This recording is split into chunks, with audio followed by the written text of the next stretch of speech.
Welcome back to Murphy Performance Consulting Tip of the Day. Today we're talking about the yips. The yips are defined as the occurrence of involuntary movements during the execution of fine motor movements. This is often a twitching or jerking motion, often associated with golf, but it can really occur in a large variety of fine motor related activities.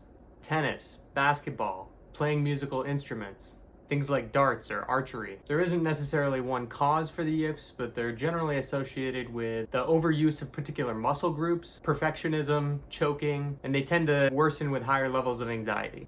Before I go into one way that we can manage the yips, we need to understand that the yips, just like many things we talk about on Tip of the Day, will sadly not go away overnight.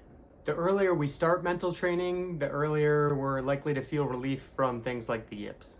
And the more proactive we'll be about preventing performance woes. So what can we do to manage the yips? Again, there are a lot of things that we could do, like relaxation and self-talk from the previous video.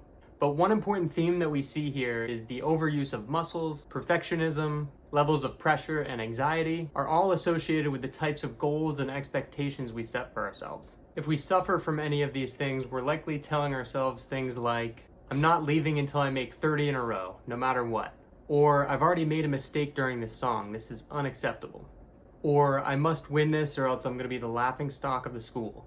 If we don't write our goals down or speak them out loud, the way that we talk to ourselves are a really good indicator of what our goals really are. The first example I gave is almost a punishment.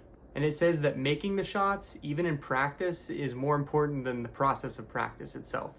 And it sets yourself up for overworking muscles. And my second example about already making a mistake during the song and how it's unacceptable says that the goal was really to avoid making any mistakes at all, which is unrealistic.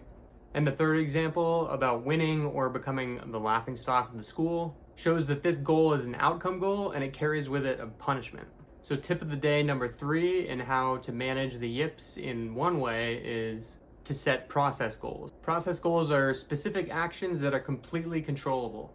For example, I'm going to putt 50 putts in a row with just my left hand intentionally to practice tempo and feel. And I'm going to do it 5 times a week for the next 2 months. The thing with this type of goal is that you could either do it or not do it. It has nothing to do with how many you make, just the action, and you control completely what's practicing too much and what's practicing just enough. Process goals are amazing for promoting consistency, forming effective habits, reducing anxiety and pressure, facilitating learning, and building confidence. I'm definitely not here to tell you that focusing on outcome goals are bad for your performance, but an unbalanced set of goals leaning towards unrealistic outcomes can set us up to not only continue struggling with the yips, but can also increase the likelihood of burnout, perfectionism, low motivation, and even poor mental health outcomes or exacerbating existing ones.